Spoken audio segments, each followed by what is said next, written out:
So hello, my name's Helen. I'm the new Chief Exec of here.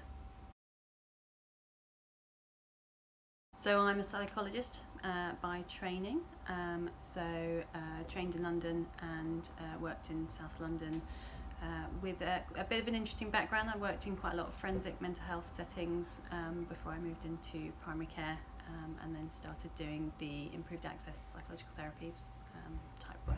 In 2012 I came as the clinical lead for the Wellbeing Service, which is our primary care mental health service, and then in 2015, just after I had a baby, I came back as Director of Clinical Services, and that's when I got to know the rest of here. So I think the thing that's always been what I've enjoyed doing and what has been important to me has been helping people to be the best that they can be, the best version of themselves. So when I look over all of the things I've done in my life, I think that is the kind of common theme. So when I'm working therapeutically with people, it was about understanding, well, you know, why is it that they've got stuck, and how could we together help them to move forward. And when the more that I worked clinically, the more that I understood that actually the systems that we put around people are the thing that often enables us to do our best work. And I think that's where I got drawn into wanting to be a manager, to lead, because actually as a clinician you can help the people who are in front of you, and you can sometimes help the people maybe who are waiting behind them. But as a leader, you might have the opportunity to actually set up a system so that all of your clinicians are able to do their best work, and all of the people that come in and need to make use of their services, get what they need to get. And here feels like a place where that value is actually really important to us. So that just felt like a really good match. I've always known that the perspective you hold on things makes an enormous difference to how you behave.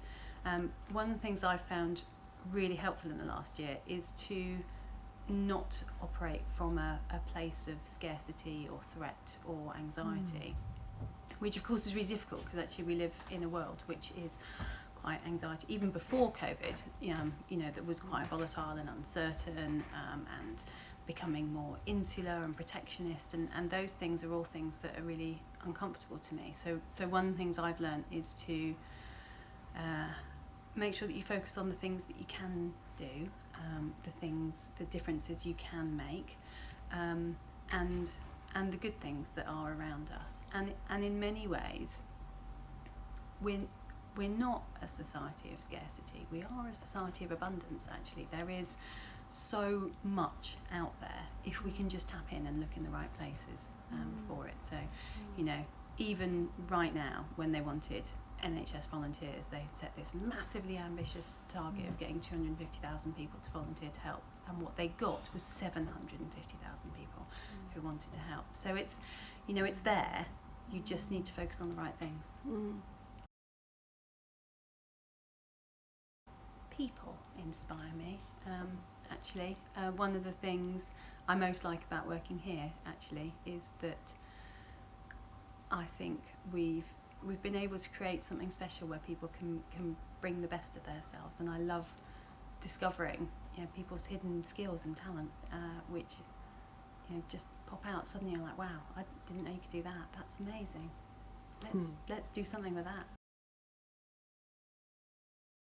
So I think there's one thing in talking about leadership that actually is really important to me, which is about bravery and honesty, and about being really courageously authentic, which I think can be quite difficult to do sometimes, but I think that sits at the heart of things like courageous conversations. That is the heart of leadership for me. It's taking the risk to say, I need to say something to you that might be quite difficult to hear, but that if it's not said, there's going to be an impact that carries on for weeks and months. And I think when I was talking about leadership, about creating safety, it's about in order to enable us to be braver, that we hold true to it all.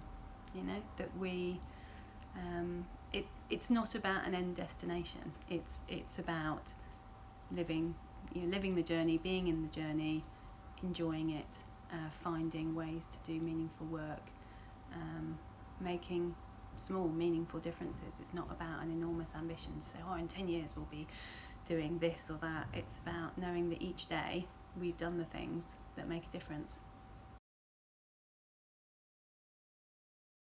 The world always needs more kindness, more patience, more tolerance, a kind of genuine understanding of other people, that actually we are, we all have the same hopes, we all have the same dreams, we all have the same challenges and problems, and we don't need to pretend or hide any of that. We all need to be okay with not being okay, be ourselves, and when we do that, people respond to who we are.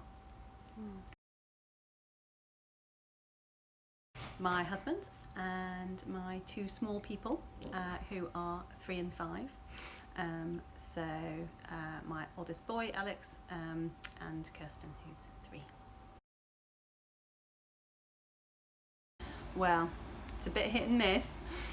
So since COVID, my husband has taken over because he's at home. So he's doing the supermarket shops. So it will either be cold fish fingers left over from the kids' tea at 5:30, or it could be something that he's cooked.